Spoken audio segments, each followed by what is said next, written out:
And welcome back to the Fastbreak Kids, folks. I am Wiley Lewis here with Jared, and we are doing, of course, our Rising and Falling. It's the end of November, and of course, we have to talk. We're not talking too much turkey, but we are talking the ups and downs of November, Jared.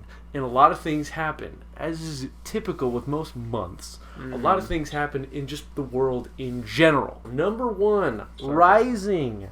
Patrick Mahomes. Now, I know what you're thinking. Wiley, what an obvious pick. Patrick Mahomes, of course he's rising. He's been rising all year. But let me tell you why he's rising. He is rising along with ketchup. You see, Patrick Mahomes loves ketchup. Loves it. Puts it on his steak. Heinz challenged him. If he breaks the single-season touchdown record held by Peyton Manning, he will get a lifetime supply of ketchup. Ketchup for life is on the line for Patrick Mahomes this year. I think that's a fun little marketing scheme by Heinz, but it's completely ridiculous because Patrick Mahomes can buy as much ketchup as he freaking wants. He's an NFL quarterback. Time is ketchup. That's what they say. Moving forward, Jared, let's all give a big hand to the New York Jets. Falling category. Actually, no, they're way over here on the falling category. And nobody expected it to be a good season. They just got a rookie quarterback.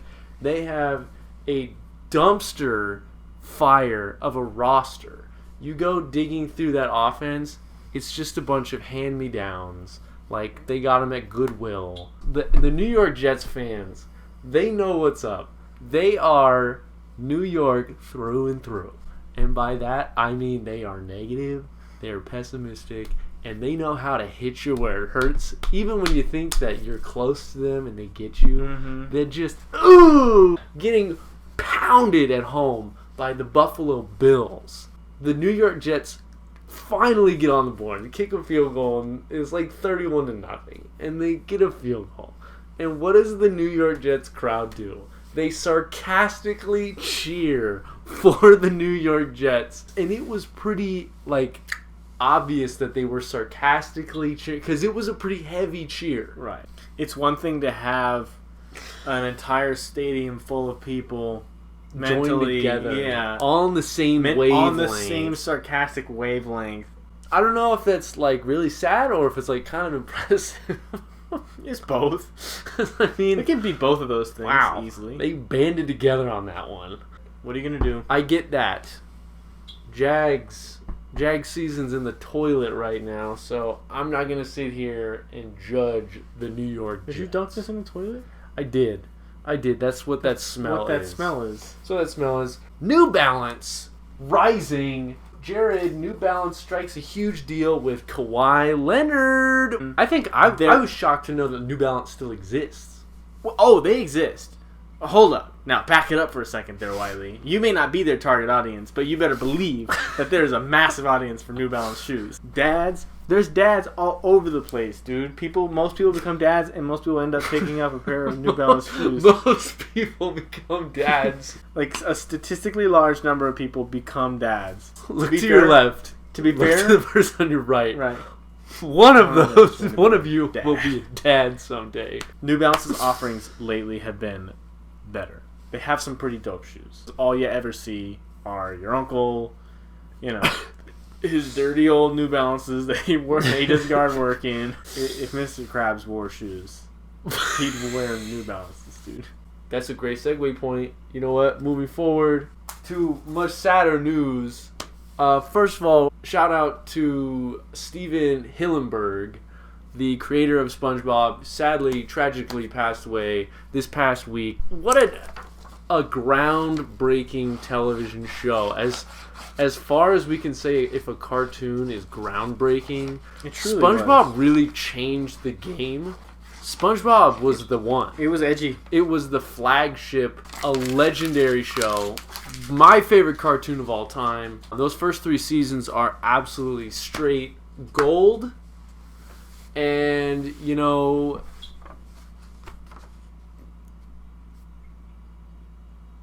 hit it to pay respects.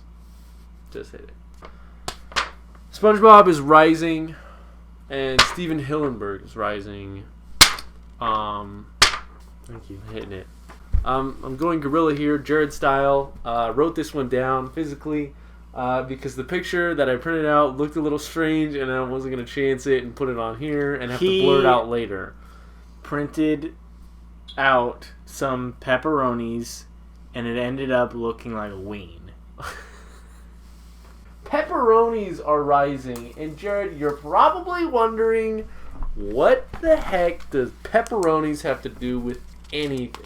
Robert Beachy, a defensive lineman for the Arizona Cardinals, coming off of easily one of his best games of his career. I mean, they got blown out in the game, but he played well.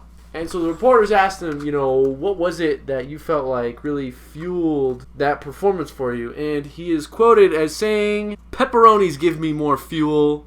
It's all in the pepperoni." Now, I don't think just pepperonis as a whole have ever gotten this kind of notoriety. Aside from the fact that they're great. the automatic topping. Right. They're the automatic topping. They're the top of they are the top of the topping depth chart. Yeah. They really are. Even higher than just a cheese pizza. I think so. Like you want a pizza? Yeah. You expect pepperonis. You say if you want cheese, you say, "I would like cheese. I want a cheese pizza," and they'll order you a cheese. I think some sort of pepperoni group should talk to him and see if they can get sponsorship. Pepperoni group? Like a company. Oh. Interesting stuff from Robert Nkemdiche. Probably the most interesting thing that he's done his entire young career. And it's really indicative of where the season's at for the Cardinals because after that game, he probably, if the season was going well, he probably would have been like, did my job and we went out there and played a hard game. Instead, he's like, it's about pepperonis. We have 4 wins on the season. It's about those pepperonis, baby. Fill me up, dog. Moving forward, falling. I think we can agree on this one. Team photo celebrations. I am so sick. I am so sick. I'm right here, okay? The team photo celebrations. We're done, all right? We're done. It's over. I am going to use this to destroy these ridiculous thoughts. I appreciate the team celebration thing. I kind of miss the old style. Well, gosh, it was like, give me the Ocho Cinco. Ezekiel Elliott. He put his number of dollars in the Salvation Army in the donation bin. Yep, that was a great celebration. That was great. It's such a interesting move because those kinds of things begin to solidify these athletes as more than just players on a team. They solidify them as personalities. People are going to talk about that celebration. Like, dude, remember that celebration is going to be on the SB's super it'll be real. Exactly. It's going to be like a Joe Horn. Joe Horn. Nobody would remember Joe Horn except for like weird people like me. Mm-hmm. If it weren't for the cell phone celebration that he pulled it from under the thing, right? Nobody would remember him. Right. People would be saying, "Who the heck is Joe Horn?" But because of that celebration, he gained some notoriety from that, and he's solidified in football celebration history. Gus Farrat on the opposite side, making it about him, bashing his head into a concrete wall. He jammed his neck. Mega located his neck. His neck was hyper located. It was all located in one spot after that because he was just smushed it. For my final falling pick of the evening, MMA. Let me tell you something, Jared. Is it on the rise again? Is no, it's coming around the bend? It's not, because Oscar De La Hoya has done so much for boxing. He's a very talented boxer. He's been a great promoter. He's got his own Golden Boy. And he started to do MMA. For his first foray into MMA, he lures Chuck Liddell out of retirement to fight Tito Ortiz. Chuck Liddell has been retired for about 8 years. If you remember what happened the last time he was fighting, I believe he suffered 7 straight losses, and I think they were all knockouts. Tito Ortiz, he's old too, but he's not as old as Chuck Liddell, and he's been fighting still. He's been active lately the past few years. Chuck Liddell's been fighting in these lawyer ads. What do you think of when you see that? I think He needs money. Chuck owes him one. Chuck needs. Do you know that? money. No. I think Chuck owes them. Oh, he owes. You know what I mean? Okay, like they got him out of some sticky. I think they've gotten out of more than a few sticky situations, and he's like, all right, let's do this ad more square. It went horribly. It went exactly the way you would think that it was gonna go with a Chuck Liddell who's even older, with an even weaker chin. He got knocked out by Tito Ortiz in the first round. Yeah, I think Tito sneezed or something, and Chuck just went down like Commander Shepard when you die in Mass Effect. It's like, boom, boom. It's embarrassing. It's embarrassing to the sport. It's like, hey, MMA's always like, take us seriously. And then people took him seriously. And then Conor McGregor came out, and they got these big stars. And then MMA is kind of going down a little bit. MMA doesn't really have any stars right now. Right. In their primes, Chuck Liddell dominated Tito Ortiz from pillar to post. The only meaningful thing was to Tito Ortiz because he got to beat Chuck Finally Liddell. got to and he beat- retired right after. He's like, I have no other reason to fight now. What's your wild rabbit? So it's like, what's your wild Tito Ortiz. rabbit? Tito Ortiz. In 2018, Tito Ortiz was the world's worst athlete. But he still had one more question. Am I up? Yes, you're up. Well, first up, romaine lettuce. CDC, if you're unaware, CDC has had a recall on romaine lettuce because of a large outbreak of E. coli, which is a bacteria, I believe. So, way to go, you bunch of goofs. The romaine lettuce farmers. I don't know who you are, but you boofed. Next up, rising. And this is going right here. Stan Lee. Stan Lee. Right on top of the old F. Hit that F. Pay respects. I don't have anything specific to say that hasn't already been said about Stan Lee. You know who he is. Next up, Mila Kunis. Falling. I'm sick of this broad's crap. And I'm going to tell you why. I'm going to add a second. You know who I'm also adding to the list. Jennifer Garner. She does Capital One. That's what it is. She says airline. She's trying to say airline. But she says earline. It's airline. Can we get that clear, Jennifer? Airline. I know you're a big, big star, and you did Alias like 20 years ago. But you can't just sit around and make up words whenever you want. Now, second of all, Mila Kunis, I'm sick of her. It's bourbon, right? We all call it bourbon. That's what everybody calls it. I don't even drink. And I know it's people call it bourbon. She's on the commercial, bourbon. She says, Al Borland? Al Borland. She's sitting there. So, okay, so these commercials, this innocent couple walks in, okay? They could be there to get a drink. They could be there just as easily to use the bathroom. And they, like, walk up to the bar, and they could be like, where's the bathroom? Mila Kunis is all. And then Mila Kunis just, all of a sudden, she's like in the background. She's like, why not go with the best, bourbon? Like, leave him alone. But then she's got the other one where she's at the bar, and this girl walks up, mind her own business. Bartender, throws the coaster out there. It says Jack Daniels on it. Mm-hmm. And then she's like there, and then like she's like sitting there, like you're the girl, and then Mila Kunis is just like, you know what? She's like, that's not. She's like, that's not just a coaster. And she looks over, and she's like, it's an invitation. And she's like, what do you want from me? She's like, okay, I just wanted a glass of water. I just wanted a glass of water. I think she might be an apparition because she just materializes out of nowhere. Next up, Bethesda.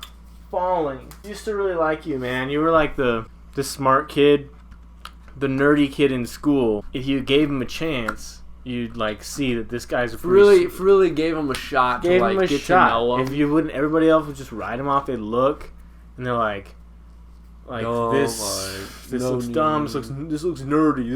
This looks lame. You know what I mean? Meathead, kind of like duh. But like if you went and talked to him, it was like, this guy's pretty cool. Oblivion and Morrowind and things before that. I jumped in. I jumped in Morrowind, and I jumped in heavy with Oblivion. Fallout 76 looks like buns. Haven't played it. Don't want to play it because from everything that I've read, it's pretty much just a recycled Fallout 4. They took a lot of the assets from Fallout 4. I'm sure there's some hardcores that are like, no, it's a good game. I don't think it looks like a good game. I don't want to play it. Don't try to convince me. But they did have like a limited edition, like collector's edition thing where they like add things, on the adverts for that, they were a picture of like this, and then there's a bag, and it said a canvas bag. The people that ordered it, got it, the bag is nylon. It's a nylon bag, which is like track pants material. Yeah. Different from canvas. And somebody messaged Bethesda, Bethesda gear support or something like that. I guess they have a big enough presence of merch that they need their own division of customer service for that. And they basically were like, yeah, the canvas bag just ended up being too expensive, so we didn't do it. And we don't plan to, and the literally verbatim was I think it was, we don't plan to do anything about it. Sorry, thanks. Alright, finally, gym PA systems falling. I don't know what it is. Are the people who work the tables at sporting events inept? There's absolutely no way that every single gym that I've gone to, like a high school or like a community college gym, there's no way that every gym I've been to just updated their system. There's no way. They need to stop saying that, dude. Do you know what I'm talking about? Every time, ladies and gentlemen, please stand for the national anthem. And we're there. And we're there. And we're still there. And it's at this point that everybody kind of begins to look around like, what's going on? Yeah, that nervous laugh. Sorry, folks, we're having a little bit of technical difficulty here. We got a new, we have a new setup. And then, my favorite part, personally, is when the song does start playing, like a jet engine taking off, and everyone's like, we went to a game the other day. They didn't run the PA system. They had somebody sing. But they had one of the student athletes sing. One of the girls playing that in game. The game came over and sang the national anthem. All you have to do is hit the play button on a thing. That's all that is. And they managed to screw it up every time because we got a new system. It's crap, dude. That's not true. Mila Kunis and Jennifer Garner, I'm going to destroy those thoughts. There's my thought. Did you say thought? Let me get this. Hit the bell. Hit the bell, too. If you like the show, if you really want to stay up on our stuff, hit the bell down here by the subscribe button. It will tell you exactly when we drop our next video, when we start streaming, anything we do, it will let you know if you hit the bell. So hit the bell. Alright? For Jared, I'm Wiley. Keep it clean, keep it fresh, keep it fun. We'll see you next time.